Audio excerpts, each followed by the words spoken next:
चादर में ओढ़ी हुई है।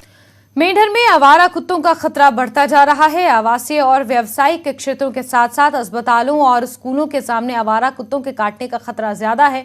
मेंढर शहर के निवासियों ने शहर में बड़ी संख्या में आवारा कुत्तों की उपस्थिति के खिलाफ कड़ी नाराजगी जाहिर की। निवासियों का कहना है कि स्कूली बच्चे और बूढ़े लोग स्वतंत्र रूप से घूमने के लिए खतरा और डर महसूस करते हैं, क्योंकि मेंढर में कुत्ते आक्रामक रूप से उनका पीछा करते हैं। स्थानीय लोगों ने कहा कि सरकार को चाहिए कि कुछ ठोस कदम इसको लेकर उठाए ताकि लोग कुत्तों के आतंक से निजात पा सकें।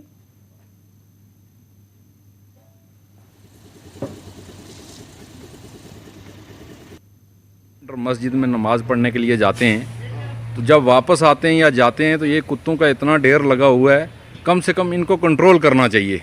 हमारे बच्चे जब स्कूल जाते हैं तो बच्चे डरते हैं इन कुत्तों से।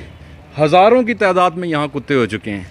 कम से कम एडमिनिस्ट्रेशन को चाहिए इनको कंट्रोल करना। जम्मू में देखो म्यूनसिपैलिटी वाले जो हैं वो इनको बंद करके लेके जाते हैं। यहाँ पे दिन ब दिन कुत्तों की जनरेशन बढ़ ही रही है, कोई देखने वाला नहीं है, कोई सुनने वाला नहीं है। कम से कम मेरी यही इल्तिजा है एडमिनिस्ट्रेशन से कि इन पे कंट्रोल किया जाए। मेंढर टाउन की बात करें या पेरिफेरी की करें तो वीकली हमारे पास 8 से 10 केसेस जो हैं वो आ रहे हैं। हमारे पास एनफ जो है एंटी रेबीज़ वैक्सीन और एंटी रेबीज़ सीरम है, तो हम टाइमली फ्री ऑफ कॉस्ट जो है इनको प्रोवाइड करते हैं।